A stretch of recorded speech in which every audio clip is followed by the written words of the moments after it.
નમસ્કાર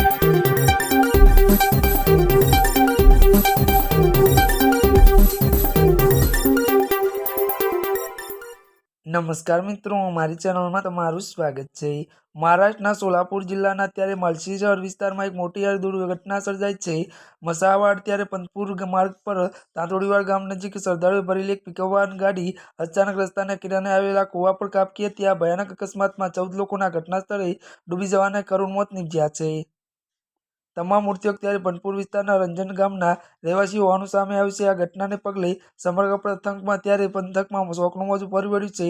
મળતી માહિતી મુજબ રંજની ગામના આ શ્રદ્ધાળુ ત્યારે મસાવાડ ખાતે સિદ્ધાર્થનાથના દર્શન કરવા માટે ગયા હતા। દર્શન કરીને જ્યારે તેઓ પિકઅપ ગાડીમાં પોતાના ગામ તરફ ફરી રહ્યા હતા ત્યારે મલસીયાર તાલુકાના તંતુવાડી ગામ પાસે આ અકસ્માત નડ્યો હતો। અકસ્માતની જાણ થતાં જ ઘટના સ્થળે સ્થાનિક લોકોના મોટા ટોળા ઉમટી પડ્યા હતા। અકસ્માતનું ચોક્કસ કારણ હજુ સુધી સત્તાવાર રીતે જાણી શકાયું નથી, પરંતુ પ્રાથમિક અંદાજ મુજબ ડ્રાઈવરે સ્ટીયરિંગ પરથી કાબુ ગુમાવી દેતા આ દુર્ઘટના ઘટી હતી। રસ્તાની બિલકુલ કિનારે આવેલો આ કૂવો પાણીથી કાંટોકાંટ ભરેલો હતો અને તેની આસપાસ કોઈ સુરક્ષા રેલિંગ નહોતી, જેના કારણે કાબુ બહાર ગયેલી પિકઅપ ગાડી સીધી કૂવા પાણીમાં ગરકાવ થઈ ગઈ હતી। આ ઘટનાની જાણ થતાં પ્રશાસન ઉચ્ચ અધિકારીઓ કાફલા સાથે ઘટના સ્થળે દોડી આવ્યા હતા।